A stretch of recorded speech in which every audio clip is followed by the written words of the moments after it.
But first at 5, Campaign 2016. It is primary day in Rhode Island. Polls are open until 8 o'clock tonight across the state, so if you still haven't voted yet, you have time. And while voter turnout is expected to be low, there are a number of key contests today, including mayoral races in 2 communities and a number of General Assembly face-offs. Eyewitness News reporter Steph Machado joins us live in North Providence, where today's biggest race is playing out.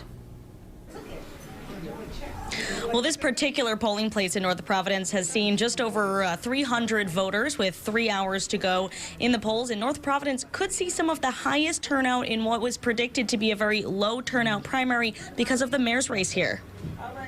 Many Rhode Island towns don't have a hotly contested race on this relatively quiet primary day, but North Providence does. I not only speak to people, I listen, and that is the key. I just personally feel that you can't continue to try to throw things at the wall and hope that something will stick.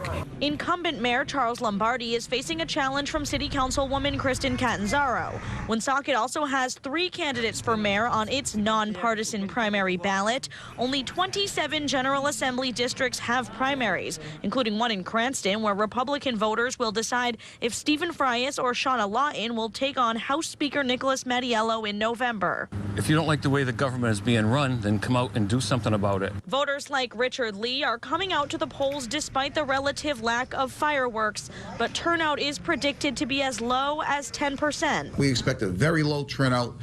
Probably North Providence will have the highest turnout. When Woonsocket has a mayoral primary, that might bring it up a little bit. I asked both North Providence candidates if they're concerned about the turnout. I don't think any candidate would want to win or lose an election with the low turnout. I'm a glass half full kind of person, just too positive to think anything negative will happen in the election today. And both Rhode Island Congressmen Cicilline and Langevin are facing challenges today. Congressman Cicilline is up against Chris Young, and Congressman Langevin is up against Stephen Archer and John Hamilton. Now, coming up new at 6, we're going to go deeper into those 2 mayoral primaries in both North Providence and Woonsocket. Reporting live in North Providence with the Mobile Newsroom, I'm Steph Machado, Eyewitness News. Eyewitness News is tracking the latest developments in Campaign 2016. It is primary day in Rhode Island, and voters have just about 2 hours left to get to the polls and cast their votes. And among the closely watched races are the mayoral primaries in North Providence and Woonsocket. And new at 6, we're hearing from all of the candidates. Eyewitness News reporter Steph Machado is live in North Providence with all the details in Campaign 2016. As you said, there are 2 mayoral primaries today, one here in North Providence and one in Woonsocket. We talked to every candidate today on the last-minute push. All eyes on North Providence, where Charlie Lombardi is running on his record as mayor for the past 9 years. We're solvent.